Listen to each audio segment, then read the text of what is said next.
Liberty.me Live. I'm your host tonight, Mike Reed, and tonight we're here with three wonderful liberty-loving authors to talk about their new collection of sci-fi stories, Defiant, She Advanced, Legends of Future Resistance. I love this title.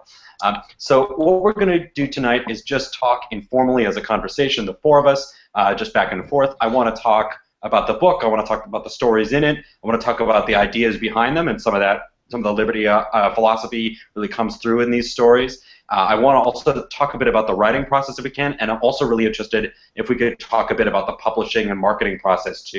I think Liberty folk tend to spend a lot of time thinking about the message, and we could be spending more time thinking about how to effectively market that message. And so that's something that every author, especially self-publishing authors, really needs to know how to do. So wonderful to talk about that part too. I should say something about a couple of things about the format tonight, just technologically. In this format, you and I, we all have to resist the urge to monologue, because the way that the audio and video works, it's a little bit harder to get those subliminal cues you usually get, the little noises and bits of body language that tell you that somebody else wants to speak. So we have to work pay a little extra attention to those kind of cues so we can converse as naturally as possible with each other. Second thing I should say about the format is we're using a new format technologically tonight. We're using Google Hangouts tonight. Normally we use Adobe Connect. I would really appreciate some feedback from you guys, JP and George and Wendy, and especially from all the people viewing as to what they like about the format and what they don't like about it. It is my delightful duty to experiment with different formats for these live events and find the thing that gives us the best community and the best experience.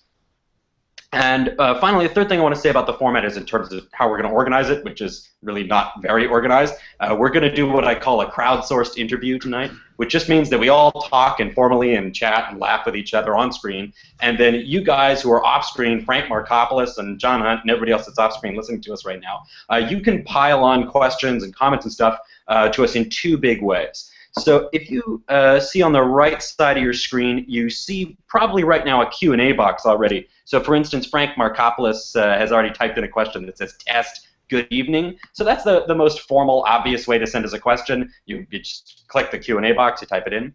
You can also, let me show you my screen here for a moment so you guys can see what I see. This will be a little bit, I'm worried we'll fall into a science fiction short story when I do this, because now my screen will be showing you a screen of the screen I show you.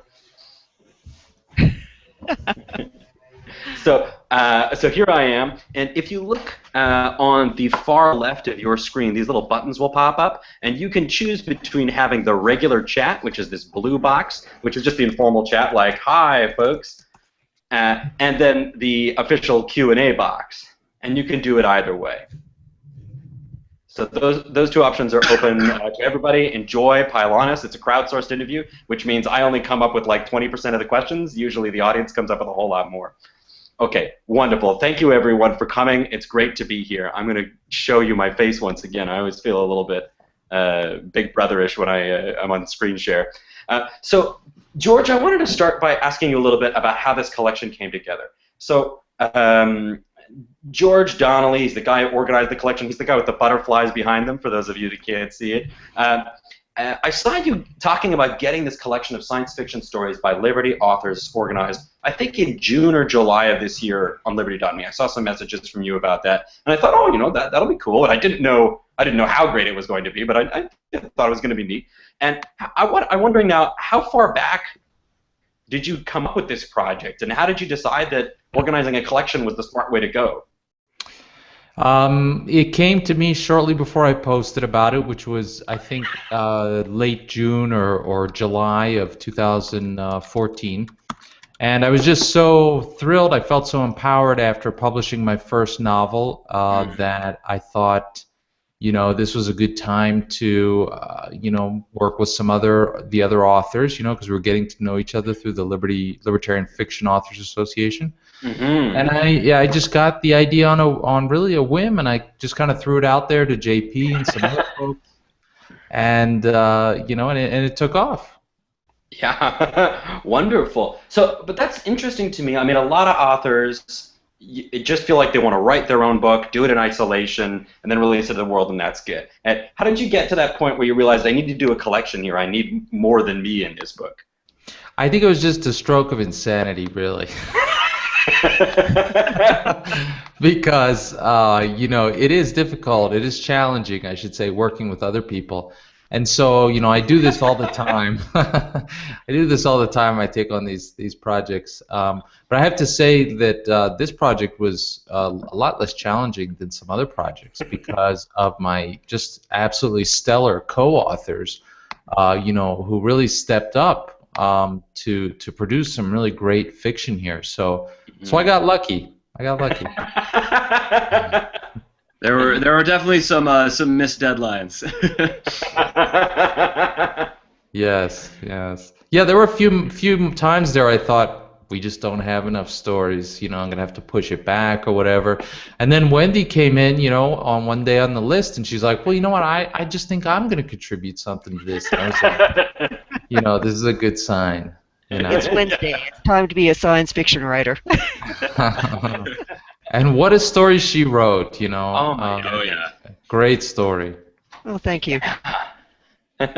Yeah, so Wendy's is the first one in the collection. So I open up the book, I don't know. Let me show you guys. I'll skip back to the beginning of the book here. So I open up the book. So here I am. Can you guys see it? This is my Kindle with Defiant, She Advanced, Nice. Legends of Future Resistance on it. That's And good. so I'm thinking, this will be fun. I'll see what's in here. I know Wendy was involved, right? So I'll check it out. And the first story, bang, it's Wendy McElroy's story, The Slow Suicide of Living Again. Wendy, did I get the title right? Yes, you did.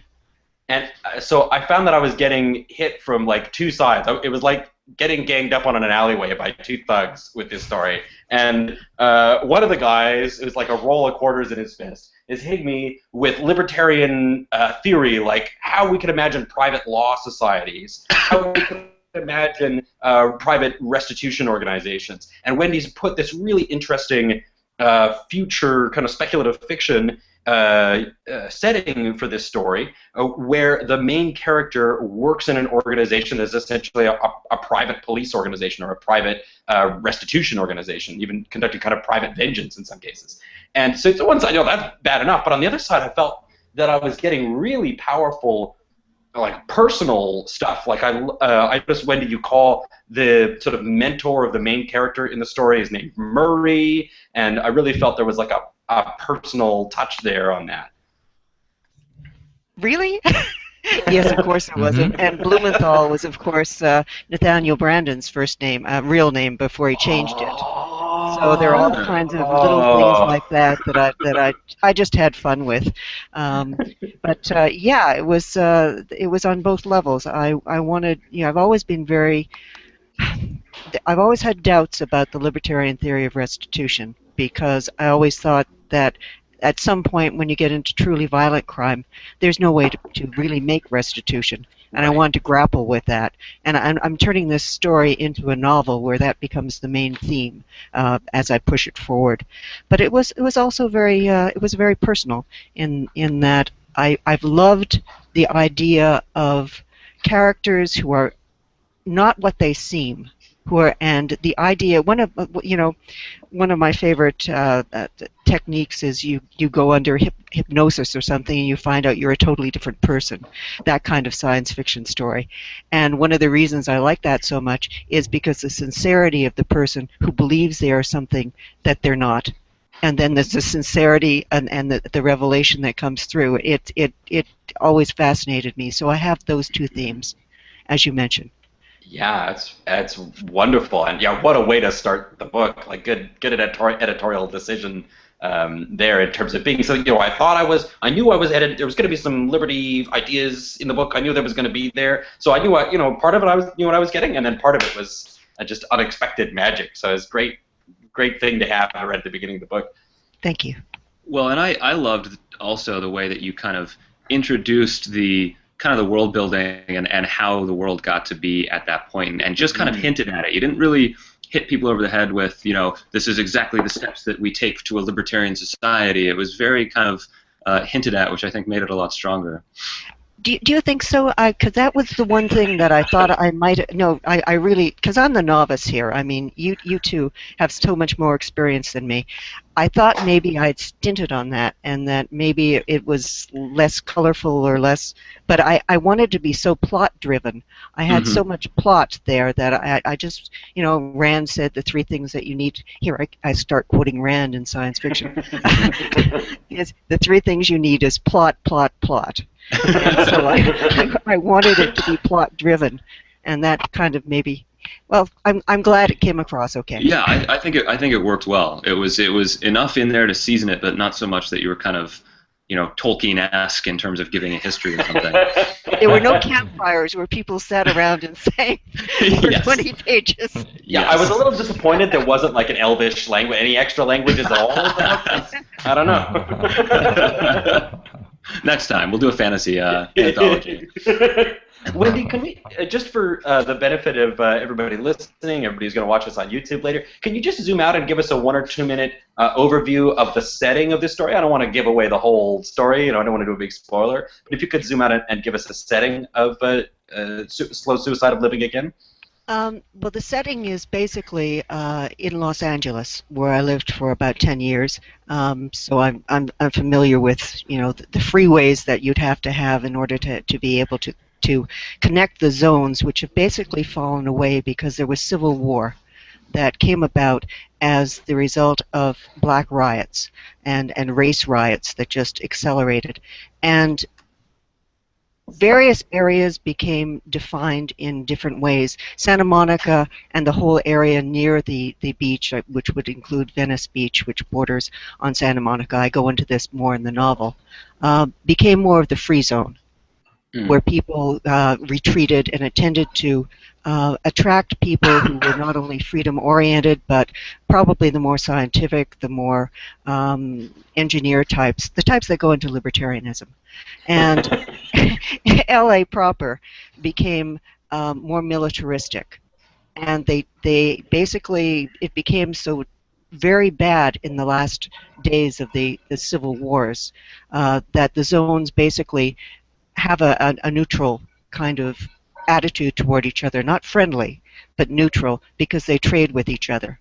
And so what we have is the main character, Mac, is living in the free zone and is working for a restitution company because they have a whole system of law and such that borders on anarchy, that borders on libertarianism, but she deals with the other area in Los Angeles because she has to go in there.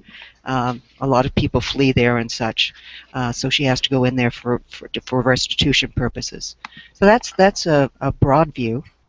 Wow, yeah, it's this amazing mix of a dystopian fallout from the war, plus there's these glimmers of the kind of hope libertarians have been writing out in terms of a private law society for decades now. And so I love that there's both sides there. There's the sort of hope, there's the hopeful theoretical side, and yet there's this gritty, fallible side where, as you say, you end up in the story having doubts about the whole system of private restitution. At the end, its capability for being complete. Thank you. But I think JP and George should talk about their stories. Yeah, I pick on people one at a time. Okay, so confession, guys. I haven't read the whole book. I've just read Wendy's story, JP's first story, which is Under the Heel of the Aether Imperium, George's double plus unhate, which is like a really it's not action packed. It's like thinking packed. It's all in Orwell speak. It's all Orwellian double speak. Newspeak. They're all Orwellian newspeak, and you have to So I'm reading it, and the story opens. This guy's having a conversation with his kid, and you have to decode each sentence. Like, what does it really mean here? So those are. And then I read Thompson's Stand too, which is by Jake Antares, but Jake's not here, so we're not going to talk about Jake. But JP, I really found that yours was the most fantastical, the most whimsical. It was like it was like space opera. So, for those of you who don't know, JP is a renowned a steampunk author, and I hadn't read steampunk before. I thought I knew what it's about. I thought there were going to be giant dials and clockwork knobs and mad scientists Gears. and things. Gear, yeah, lots of gears, freight trains going back and forth. And when you read it, the whole thing, a huge amount of it, it's like 19th century airships in space, and there are aliens and smugglers and an evil empire. It's got everything going on at once. And so speaking of world building, there's this huge, fantastical world that almost, to me, it almost pushes the edge of what I think of as science fiction. Whereas normally you read science fiction, it's a little bit modified from our world, where this is, it's wild, it's fantastical. Can you talk about is this a consistent world with your other stories that you've done in this steampunk genre? It's not. Now, it could be. It was not intended to be kind of part of the other series that I've done.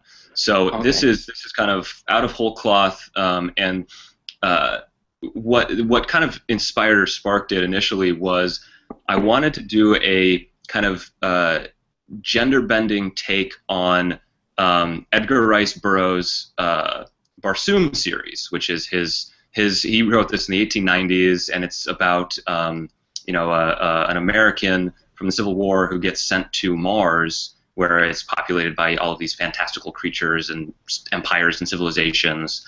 And the first one is called The Princess of Mars. So he of course falls in love with this gorgeous Martian princess, and they have adventures and all that sort of thing. So I wanted to kind of take that idea and instead of having the main character be kind of this earthly human guy, have it be a kind of very transigent woman who is traveling across the entire galaxy and is this trade ship, and kind of having her own adventures that way. So I wanted to take that and then obviously combine it with a little libertarianism in terms of the promotion of free trade. Yeah, there's this. I have this sense as I'm reading that one that the main character has spent the majority of her life traveling between. I'm not even sure the word star systems is appropriate, but traveling between worlds in the aetherlanes. So there's this. Can you talk a bit about the aetherlanes thing? This is this funny thing you do so that space travel feels steampunky. So. Yeah, this was something I had to kind of work through. Was how can you actually take a Victorian level technology and kind of bring it into the space age, and had to do a couple kind of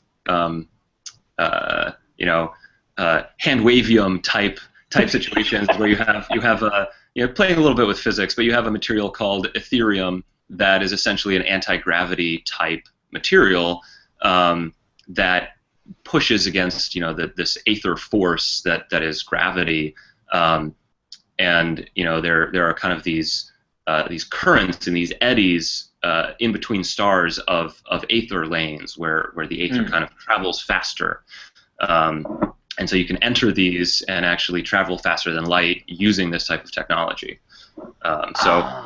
Playing a little bit with physics, but trying to make it as believable as possible to a point there. Right. I found it very convincing, and I think both JP's and Wendy's stories were so strong in the plot area. I remember when I read both of them the first time, they just really so held my attention. I knew that these were two really winning stories. I love the setting in JP's. I love the setting. Thank you. And I will say, in terms of plot as well, this was written as a space opera, so I wanted it to be kind of pulpy. So I went back and looked at kind of the way that all of these pulp authors from the 1920s, 1930s, and 40s were laying out their stories, and there's a couple kind of well-known, I guess, outlines essentially for what a good pulp story is. And at a third the way through, a total reverse should happen, and at this point something. So I kind of tried to follow that and make it as pulpy as possible. Yeah. Mm-hmm. Wow. And with both, well, actually, all three of the stories, like including Double Plus and Hate, in all three of them, we were talking about things being world-driven and not totally being, sorry, plot-driven rather than being Tolkienian. You have to like check the appendix to figure out, like, okay, so a Gandalf, a human, or so in each of these stories, like Wendy's story, JP's, at least the Aether Imperium one from JP, and in Double Plus on Hate, you get enough of the background to excite you and to open your imagination, but the story is mostly just like going along the plot. You want to know what the characters are going to do next. That's definitely something that I was shooting for when I was editing, and and I let all the authors know about it ahead of time. I really wanted plot-driven stories, so when a reader picked it up, they would just be carried along, because that just makes it makes it so much easier and so much more pleasant to read. Not to say that there isn't a place for campfires, Absolutely. That'll be the next technology. Yeah. I think it would be really easy in a libertarian, an explicitly libertarian anthology of stories to slip into long descriptions of worlds and legal codes and stuff instead of just stories.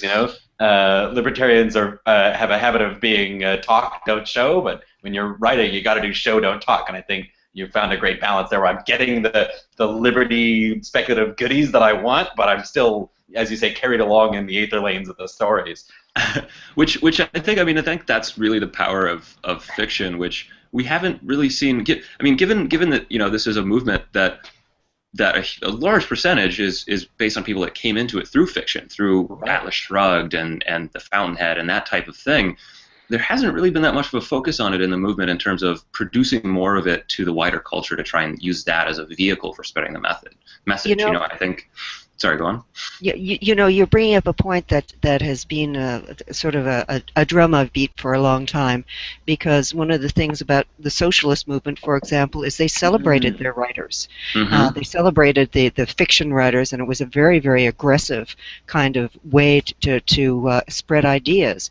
And the writers were very good. Edward Bellamy and that absolutely. Whole group. Yes, absolutely. And one of the things I've always tried to encourage, and with very little success, is why, when we have conventions, don't we have science fiction writers? Why do we have economists being the speakers? Why do we have people who are political scientists? And not that those are not valid things to do. I do them myself. But you should have L. Neil Smith. They should have. So many people came through L. Neil Smith. He's one of the main conduits into the movement. I mean, Rand, as you mentioned, and it's almost as if it's discounted as not really being ideas, or it's not really being serious. I don't know whether it's partly because science fiction has been the main genre, and maybe if you're not into science fiction, as most of the people I know who are in the movement proper are not. I mean, there's a whole big, huge science fiction cadre, but if you're at a university, you usually probably are not. So I've never understood. I've been, like I said, beating the same drum that you're talking about right now.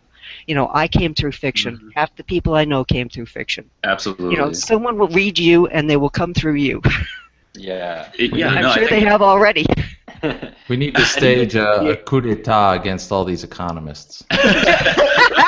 Who's with me? Artists unite. A new anthology. Defiant killed the economists. And I'm thinking about, there's a real turncoat in the story. You guys know David Friedman. Well, he's got 2 novels out, eh? Do you guys know about this? And so this is a character, who could really be swung to your side here. I mean, although maybe you guys are already sending encrypted messages to him, organizing behind the scenes of the economy war. He's an infiltrator. You can have someone behind the lines. Yeah, no, he's got some. I don't know if you can see this. He's got some good. I'm looking. It's Salamander is one of his recent. Yeah. He's got 2 science fiction novels out. I think he's written, or fantasy novels. I think he's writing a third, and he writes poetry as well, which is little known about David Friedman. But yeah, he's great. Yeah, wonderful. And then, okay, so talking about the role of language, the role of ideas in bringing people in. I just want to take a moment to talk about George's double plus on hate. So, George, I'm a dad too, and your story, Double Plus on Hate, really, again, there's this personal layer where I know you're a dad, and a huge part of the story is about a father figuring out how best to raise his son to live free in an unfree world, which is very much our dilemma. And yeah, so but you did this neat thing where instead of having to spend a whole lot of energy creating aetherlanes and private security companies and stuff like Wendy and JP, you just said, hey, there's an existing world that people know. I'll just take Orwell's 1984 universe. Everybody knows what's going on there. I don't have to world build at all. The world's there, and now I can just tell my story. I mean, I know you played with the language even more than Orwell did, but can you tell me about that decision? Like, that just seems like a really sneaky move. Oh, thanks, I guess.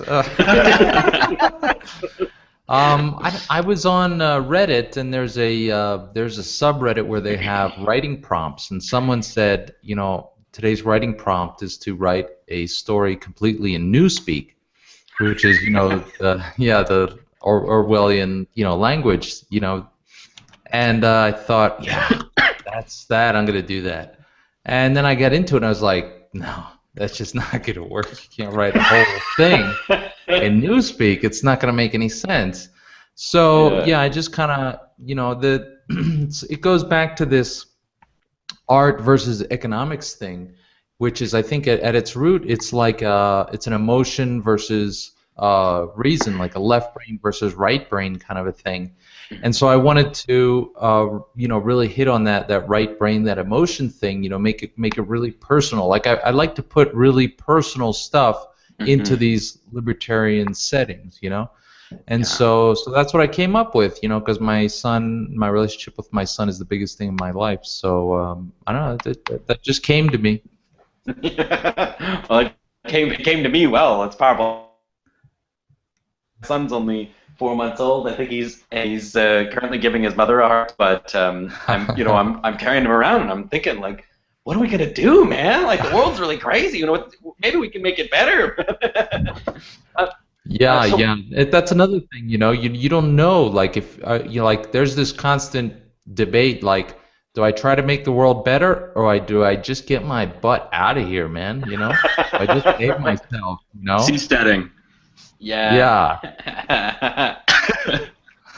And it seems to me like there's an option within fiction, which is the escapist option, which is a way of getting yourself. You don't get to bring your kids with you, unless you give them all the novels too. But it's a way of saying, this world is so messed up that I'm unwilling to engage with it. I'm just going to engage with a fictional world instead, whether that be like a Second Life video game or the science fiction or reading Tolkien all night and day.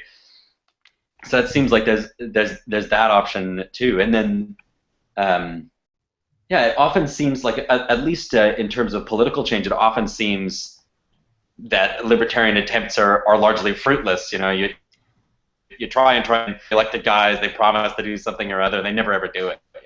But I'm noticing we're having this conversation. But George, you're just wrapping up a big campaign around jury rights, right? Can you tell us just a little bit about that? Well, basically, Jim Babb and I have raised the money to put 6 phone kiosk jury nullification ads around the courthouse where Ross Ulbricht is being tried. And tomorrow the trial starts, and Jim Babb and some folks from Fully Informed Jury Association are going to be there tomorrow pamphleting and for a few days. And so that's, we're trying to simultaneously, kind of like do something, for that situation, as well as launch, a bigger effort to end victimless crimes prosecutions in New York City, as well as just leverage the whole thing to bring people into an educational thing, basically a mailing list where I'm going to send out lessons on a weekly basis about jury rights, so that we can kind of cultivate a group of people across the country who can be jury rights activists without ever having to risk their neck in front of a courthouse, because that can be pretty dangerous. I got arrested doing that 4 years ago, right? And it wasn't very much fun. I was imagining somehow. There's a good. I'm sure there's a good story in it. But so it strikes me that there's not a lot of people that are crossing that line, the activist fiction author line. Like you don't see people doing that a lot. It's usually like I'm totally in the fiction world and forget about this reality, or I'm totally in depth with reality. I don't have time to think about alternate universes. Is there a way in which the two provide a feedback for you, or do you just keep them juggling? I don't know. But I'm not sure what to say. But I do know that all the conversations that I have in the Liberty community with different people, even people that I vehemently disagree with, inform my fiction. Like some of the conversations that I was having at the end of 2013 about the violence, nonviolence thing, they informed my novel Lando Cruz and the Coup Conspiracy a lot. That's the theme has a lot of violence versus nonviolence in it. Wow. Yeah. Oh, it's neat to see that those things are how the twisting paths by which sort of ostensibly factual ideas conversations end up looped into fictional stories. Yeah, it's fascinating when I get to sit down, and just kind of, let the ideas flow as to how, I would dramatize these kinds of things. It's really emotional, intellectually, I should say, intellectually stimulating. Yeah. Okay. So can we take a moment here and talk about fantasy? We've got something in the Q&A box from Tom Lieberman, who's another Liberty fiction author. It's great to see you, Tom. Hi. And Tom says, Hi, Tom. quote, I find fantasy a great genre for libertarian ideology because it's easier to explore a made-up society than the reality with which we're stuck. And he says poor Rand had to contrive the Valley, which is essentially a fantasy city in the real world. Can you guys talk about fantasy versus science fiction in terms of your calling, your writing, or your thoughts on its potential for liberty? Well, go ahead.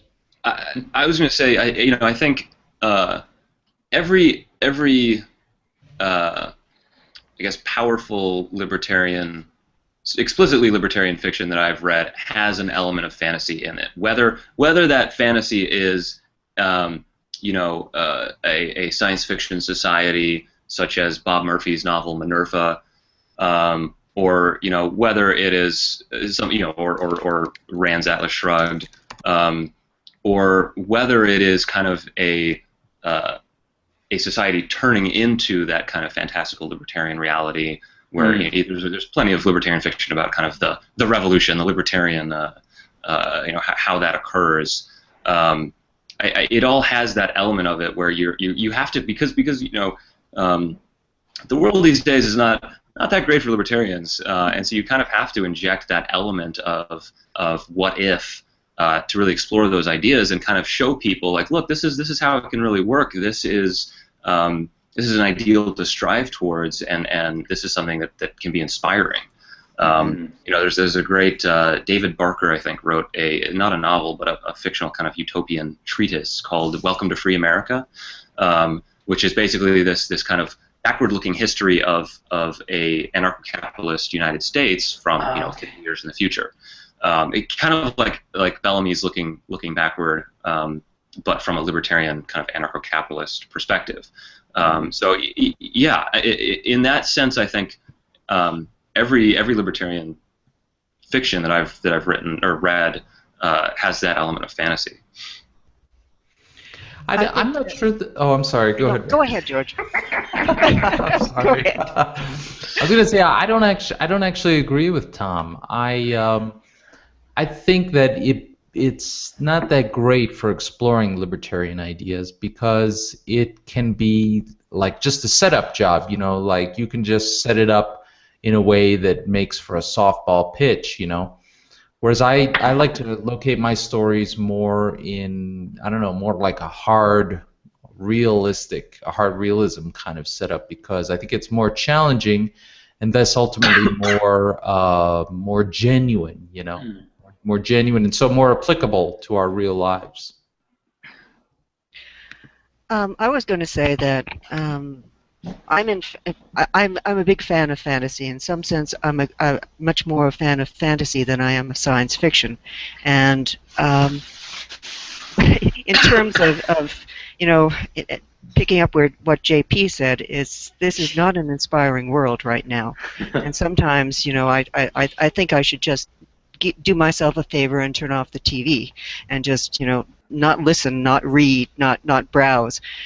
And it's very emotionally cathartic for me to go into a different world, a world where even if I know what the world that I painted in my story and in the novel I'm continuing from it is a rather dark world. It's noir and it's dystopian, and it becomes dystopian not merely in the world but in terms of the character that is trying to find herself, which is the theme of the story in the book.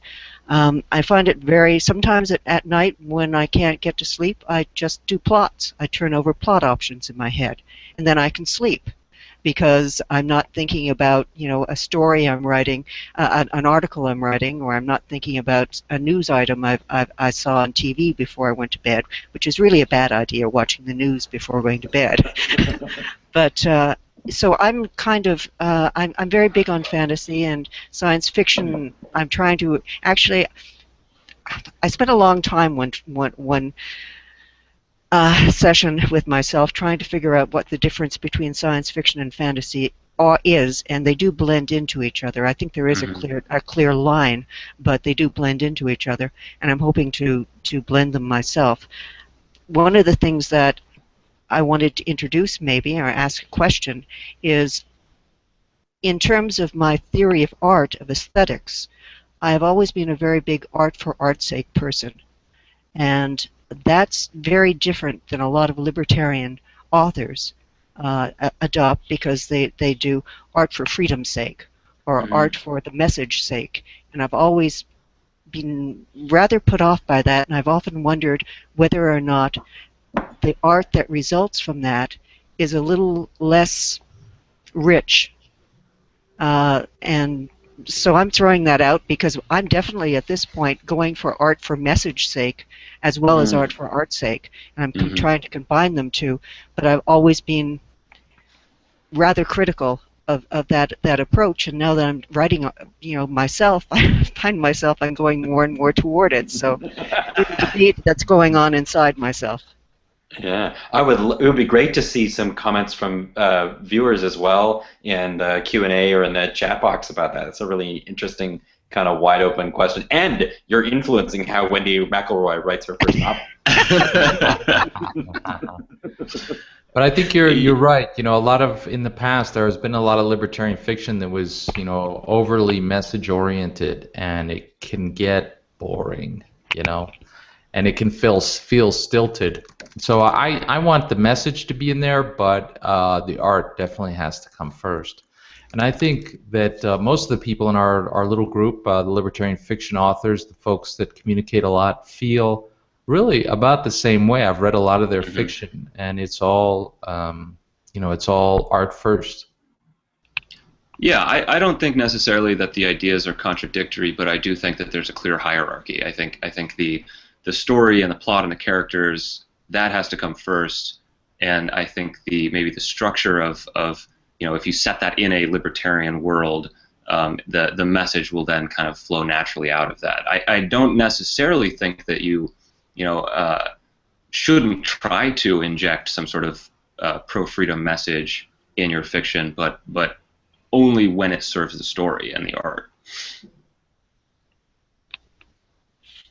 I mean, again, Rand is a as much as people like to trash her or whatever, I think she's a great example of message fiction that works. I mean, it's converted tons of people to libertarianism and has made a lot of people, it changed their lives essentially, and she kind of explicitly went about doing it to convey a message. But the power in story is such that even if at some points it may be ham-handed, you want to keep reading because you want to find out what happens next. And she was good enough at her craft, at the art, that she was able to do message-based fiction and do it well. And I think a lot of people just starting out maybe try to do that message part first without getting the craft stuff down first. Yeah, the craft stuff is definitely so challenging. I mean, it's a lot easier to get the message than it is to get the craft. I think the craft, I've been studying fiction craft for basically 20 years, and I still have a lot to learn. It's challenging. There are lots of subtleties, and I discover new levels to it all the time as well.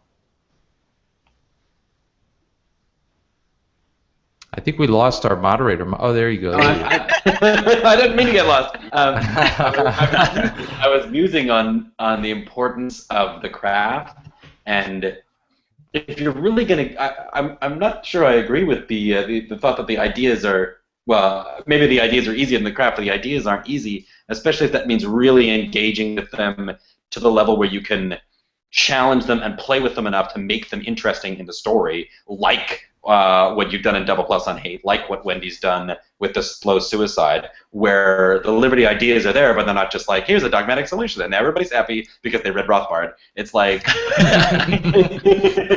the world's going to end. Here, read Rothbard. Yeah! Rainbows. Yeah. Worldwide parties. I think you could make a compelling story out of that. I don't know. One of the things JP's inspired. Next short story, it's happening. You've got to stop collection right away. One of the things that I'm dealing with is because I write so much nonfiction, and that's been what I've done for years, even though I've written fiction for years as well. I've just never published it, or I've only published it sporadically. But what I always wanted to be when I was young was a fiction writer. And I mean, I didn't look up from Black Beauty when I was 5 years old and say, someday I too will advocate anarchy. You know? I said, I want to make stories. I want to live in worlds like this, and I want to be able to create worlds like this. So one of the things I do when I write is fiction or poetry is to try to get away from, in some sense, the ideas. And of course I can't, because it's who I am. So when I write, they come out, and it naturally comes to me. The problems I'm turning over in my head, like restitution, come out in a fictionalized form. But I find that it's so very different writing fiction than nonfiction. I find it so much more enjoyable. Mm-hmm. Maybe because it's new, maybe, but partly because it's just, I think it's in some sense a purer form of writing than nonfiction. Yeah, I agree. Yeah, I mean, I do nonfiction writing for my day job, and the fiction writing is a lot easier to get into that flow state where you lose yourself in it, and there's just that focus, and I don't get that as often with nonfiction writing. Oh, you sit there and all of a sudden 4 hours have gone by, and you don't know where they've gone. Exactly. It's like it's almost frightening. Abducted by aliens. Yeah, and you have to eat, and the kitchen's on fire, and you just you have a hungry husband who's lurking behind the typewriter. Wendy! Yeah. Can we talk? I want to talk for a moment about. I want to talk for a moment about marketing, the publishing business here. And there's actually two questions coming out of the audience that are connecting me to this. And so one, John Hunt, who is yet another Liberty fiction author who joined us this evening. Hi, John.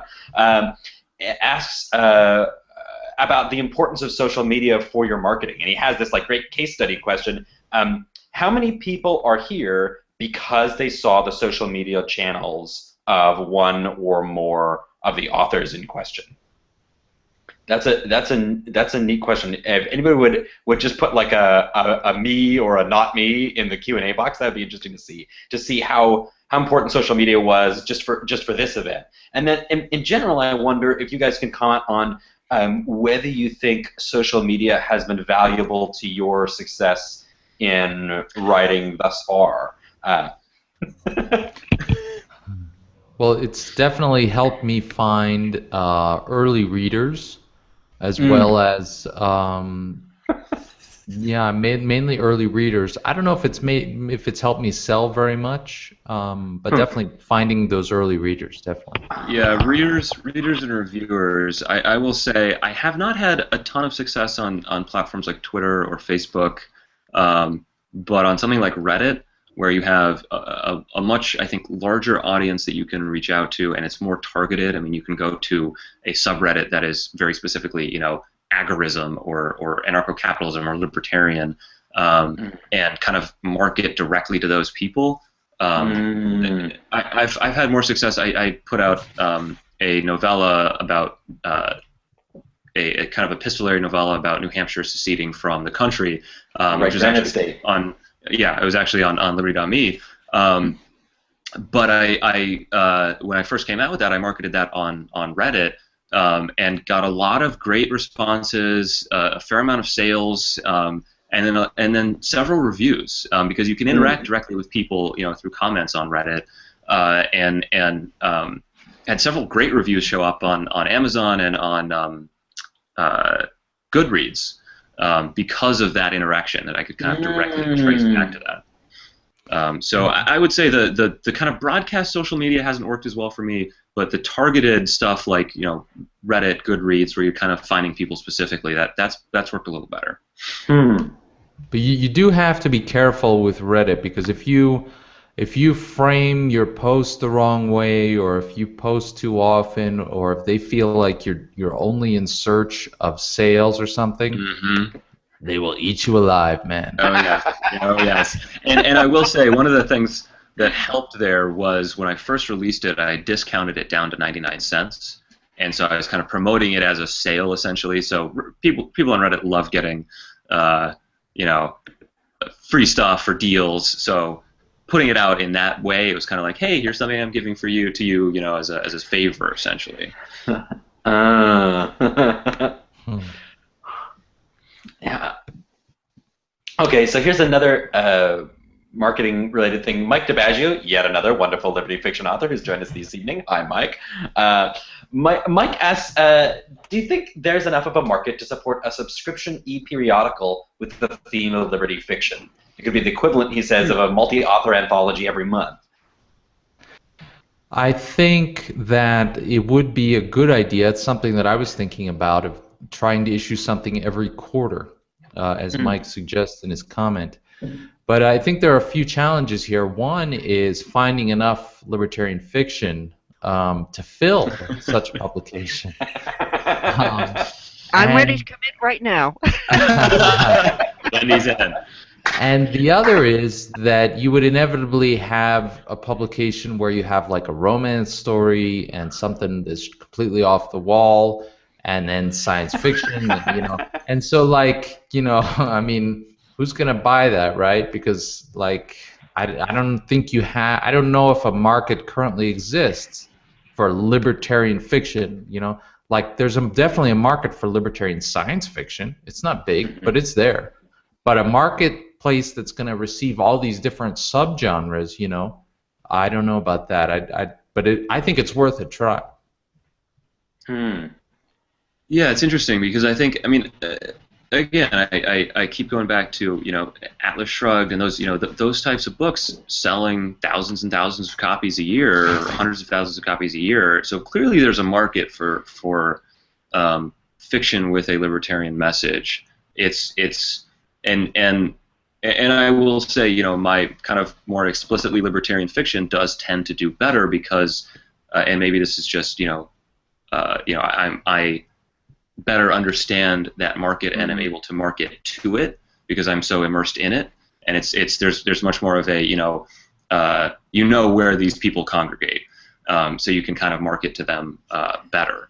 So I do think there's a market for this. Like George said, I think there may be some genre confusion issues, but I would be perfectly happy to buy an anthology just based on libertarian fiction, even if it was a cross genre. I'd totally read a libertarian romance any day. Yeah. Maybe the trick is to get the sales. Each quarter has its own theme. So the fall quarter is the sci-fi theme, and then the spring is the fantasy theme, or whatever. Maybe you got to do 2 sci-fis a year, and the other 2 are something else. And that way, people go and get the subscription because they want the sci-fi or like the Liberty romance, whatever that is, and then they're hooked, and then they get to see this other kind of stuff. That's a solid idea. Yeah. So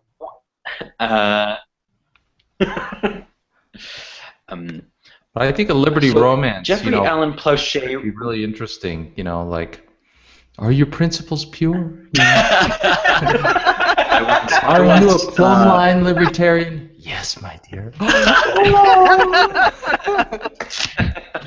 She felt I once saw a website of objectivist pickup lines, and it was awesome. I don't know if Jen LaGreca is here this evening, but she was here a couple of nights ago, and she was telling me she's going to show up. And she has written Noble Vision, which isn't quite sci-fi, which is a little bit sci-fi, but it's a romance novel plus a medical drama set in a kind of dystopian future where the main character is a doctor who can save the life or save the health of the woman he loves, but the government forbids him to do this experimental treatment. So there's Liberty romance there. It's happening already. and I highly recommend Noble Vision. It's a good little novel. Yeah. I want to talk about I want to hit a couple more Q&A questions, and then I want to advertise a few cool things that are coming up, and then I need to wrap up in about 10 minutes or so. I wanted to, Jeffrey Allen Plauché has an important question. Can one of you please write an alien abduction story in which the protagonist converts the aliens to Rothbard? Well, maybe I can claim the Rothbardian status of the panel. That's all Yeah. Yeah, that'll have to happen in the next anthology. Yeah, great. Next, that's like the fall issue is all alien abductions. There you go. As long as I keep the voting out of it, as long as I keep the political stuff out of it, it's fine. Yeah, you could have it like a backfire story. Like at the beginning, you convert them to Rothbard, but then they go too far and they start voting, and the voluntarists are all driven mad. Leave it to Jeffrey. So Scott Graham asks, process-wise, when you're writing a story, do you have a process that you use to start your fiction? Like George has talked about being inspired by conversations. How do you guys have a process for getting started? I just turn around ideas. I try to sometimes I'll sit down and I'll just come up with a bunch of ideas, and then I'll let them sit and I'll try to figure out which one I like best. In fact, right now I have like 15 ideas kind of sitting on the back burner. So I'm similar. I would say I write more. I get kind of an idea for a story first, and then I would apply the principle, the libertarianism to that story as a seasoning, maybe. I will say a lot of my ideas tend to revolve around libertarian principles already, so it's kind of baked into the plot, as it were. So I mean, like New Hampshire is seceding from the United States because of the Free State Project. That's already pretty libertarian, but that was kind of the idea for a story. So that naturally is going to have those principles just baked into it. I tend to, I can't write until I have the plot worked out. I can't write until I know exactly where everything's going, and I know the last line of this of the short story or of the novel or whatever it is I'm writing. And what happens is that I turned over, in terms of the story and in terms of what I'm writing the novel right now, one thing kept going through my mind, and it's a theme that was expressed once or twice in the first short story, is the phrase, "If you meet John Galt in the road, kill him." And that's going to be what basically unravels the whole novel, is when you find out what that means to the heroine. who, when you find out exactly why she is haunted by that. So I had that haunting me for a while, and I didn't even know why I was so attracted to it. But I kept turning it over, and plot ideas kept coming off it, and then I finally realized the whole overview, and then I could write. Maybe I just I'm sort of obsessive about having to know where I'm going, because when I write nonfiction, I know exactly what I'm going to say and what I want to, where I want to go, and so I guess I approach fiction the same way. No, I definitely outline it as well. I do kind of a basic scene outline, what's going to happen in each scene, and then I go for it. I tried to do more in-depth outlines, and I just bogged down in trying to come out with every little thing that happened before I wrote, and it was kind of doubling the amount of time it took to write. So I do kind of a very basic outline for each scene in a chapter or a short story, and then just kind of go for it. When I get more confident, I think I'll probably do that too. But right now, I'm overdoing everything. Tom Lieberman. I find sometimes I need an outline, but sometimes I can just wing it too. Like the Death Shop, the last story in the anthology, I just winged it all the way through. By the way, I longer. By the way, George, I would be remiss if I didn't say how much I love the Orwell echo, the format of your story, and also if I did not say thank you so very much for supporting Ulbrich. Here. Thank you. Oh, thank you, Wendy. Thank you. Yeah. On that note, I just want to say that Tom Lieberman is pointing out that he agrees. He's got the same situation as Wendy. He can't start until he knows the beginning, the middle, and the end. You got to know the whole story back to front. So it sounds like Tom and Wendy have a lot of common. There's the fantasy thing. There's the process thing. It's not clear to me that they're not actually the same person here. Some dummy accounts. Long lost fraternal twin. Or a la Slow Suicide, it's the subconscious form of Wendy McElroy reasserting itself after years of amnesia. Okay. Doppelganger from an alternate universe. So, guys, thank you so much. This has been just fantastically interesting and fun. What I want to do now, just to wrap it up at the end of the hour, is to talk briefly about a few new great things on Liberty.me this week, and then I also need to give people the Amazon link for your book again to make sure they go and get it. So I have 3 things I want to talk about on Liberty.me this week. Number 1, the book I'm holding in my hand is Frank Markopolos' Infinite Ending. This book is another collection of 10 short stories, liberty-minded short stories, and the ebook version is free to all Liberty.me members for, I think, the next 3 days until January the 15th. That's it. So I'm going to give it a link here. Actually, I'll put the link. Well, you guys will see the Q&A here. I'll put it in the comments. But if you go to Liberty.me and you just search for Frank Markopolos or Infinite Ending, you'll find it. Frank Markopolos is on there promoting it about every 13 seconds, so you'll see a post from him that'll lead you to it. And this is another neat collection of stories. It's all by one guy, though, so it's a little bit different. And it's mostly not science fiction. It's mostly set in our world. It's mostly funny, sexy, gritty stories in our world, but the way he does it makes you see our world in a different way. So I want to encourage people who are enjoying Liberty fiction, want to think a little bit outside the science fiction box, please go ahead and check out Infinite Ending, free to you for about 3 more days. I love that cover, too. Yeah, it's a great cover. I love this, the blood dot right there, and then it's cool. You see this this infinity thing he's got going on. If you go to the back of any chapter, I don't know if you guys can see that, but he's got the little infinity logo at the end of each of the short stories. That's cool. Very nice. Little design. So that's Frank Markopolos' Infinite Ending. Second thing I have to mention is another great book, not technically a fiction book, but nonetheless interesting. Another book that's also, the ebook is free to Liberty.me members, and this is Jeffrey Tucker's new book, Bit by Bit, How P2P is Freeing the World. So this isn't science fiction. In fact, it's nonfiction, but it's Jeffrey's reflection on the technological trends that are reshaping our future. So for me, really, I got to, I got to read this book again and again, and it's really a mind-altering book for me. It's got great stuff on the power and meaning of stuff like Bitcoin, Uber, and other peer-to-peer networks. And I think Jeffrey makes a really persuasive argument that these are helping us to transcend the state or move beyond it without politics and without permission. So it's a wonderful, it's a hopeful, it's an uplifting book. Especially we've been talking tonight about how realities feel grim, feel hopeless. Well, this is a book that's nonfiction, but makes you feel hopeful. So enjoy that one. That's Bit by Bit. Just came out about 24 hours ago. So go and enjoy it, read it, and then even if you read it on Liberty.me, go and review it on Amazon.com, because as you author folks know, that's how people find it.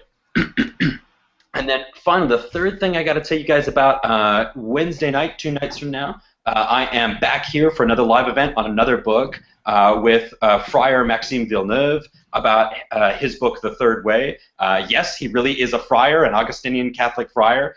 Yes, he's a member of Liberty.me, and yes, we are talking about his book on why governments should not restrict marriage at all.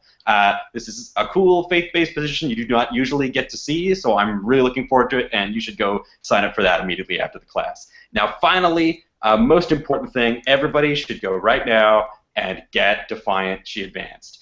The book is available on Amazon. I'm posting the link over here. Defiant, She Advanced. The most important thing, I think from a marketing perspective, is after you buy it, is read the first story and then go make a review of it. Because they need the reviews, and they need the reviews now, because that's how Amazon decides what book to promote to the next guy who's reading his Kindle. So go ahead and do that. Okay, so now I've had the chance to talk, to promote things. I've had the chance to talk with you. I'd like to turn it over to you three just to say goodbye, a final word of thanks or goodbye to us. Well, I just want to say thanks, Mike. Thanks Liberty.me. Thanks Wendy and JP. It's been a real pleasure. It's been a lot of fun chatting with you guys. Mm-hmm. Here, here. Yeah, no. Thank you, George, for kind of all the effort putting this together. And Libertarian Fiction Authors Association. Highly recommend if you're interested in any kind of thing like that. LibertarianFictionAuthors.com. Jeffrey Plachet has done a great job of kind of bringing together a great group of authors. Yeah, absolutely. Check that out. He's done a wonderful job, and frankly, I'm not sure that I would have published this year, or maybe hopefully sometime I would have gotten the courage to get a story out, but George was basically the proximate cause. So thank you very much. And thank you, Mike, for your animated narration and moderation. Liberty.me, thank you. Wonderful. All right, everybody. Have a lovely evening. I'll see you all soon, maybe Wednesday night. Okay, you too. Take care. Bye-bye. Bye-bye.